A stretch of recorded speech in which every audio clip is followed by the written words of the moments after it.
روایتی ساز و رقص آنے والے سارک رہنماؤں کا استقبال کر رہا ہے۔ اربوں روپے کی تزئین و آرائش سے لگتا ہے کہ تیاری شاندار ہے۔ ایجنڈا ہے تجارتی اور سیکیورٹی کنیکٹیوٹی سے خطے کی خوشحالی۔ لیکن کیا تاریخ اپنے آپ کو دہرا رہی ہے؟ وزیر خارجہ سطح کی میٹنگ میں پچھلے کئی کانفرنسز کی طرح میڈیا کی توجہ پاک بھارت تعلقات پر مرکوز رہی۔ انڈین میڈیا کے لیے بگ سٹوری از کہ کیا نریندر مودی اور نواز شریف کے بیچ میں ملاقات ہوگی کہ نہیں، بات چیت ہوگی کہ نہیں، اور یہی سب سے پرومیننٹ ہیڈ لائن بھی ہے۔ بند دروازوں کے پیچھے گفتگو ختم ہوئی لیکن بات آگے نہ بڑھی۔ حال ہی میں بی بی سی کو دیے ہوئے انٹرویو میں ظاہر ہوتا ہے کہ اسلام آباد کو پہلے خدشہ تھا۔ ہم نے تو کوئی فارمل ریکویسٹ نہیں کی، نہ ہمارا ارادہ ہے، لیکن اگر انڈیا کی طرف سے ریکویسٹ آئے گی دین ویل سی کہ، اور ریکویسٹ نہ آئی تو پھر کیا ہوگا؟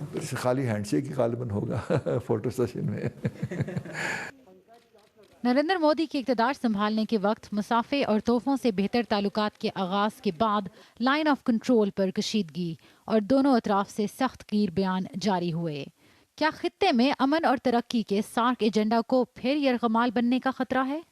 پاک بھارت سفارتی کیمپ سے دونوں ملک کے وزراء اعظم کی ملاقات کے اشارے ہیں لیکن یقین دہانی نہیں۔ کہا جا رہا ہے کہ بات چیت ہوئی بھی تو دائرہ محدود ہوگا۔ پاکستان اور بھارت کے تعلقات میں کشیدگی کوئی نئی بات نہیں، لیکن اسی شہر کھٹمنڈو سے ایک بار پہلے مفاہمت اور درگزر سے کام لیتے ہوئے دونوں ممالک جنگ کے دہانے سے واپس لوٹے۔ اس بار انڈین ایکسٹرنل افیئرز منسٹر نے سرتاج عزیز کے ساتھ چائے پر بات چیت کو محض کرٹسی قرار دے دیا۔ کیا دونوں ممالک کے وزراء اعظم اس سے بہتر قدم اٹھا پائیں گے؟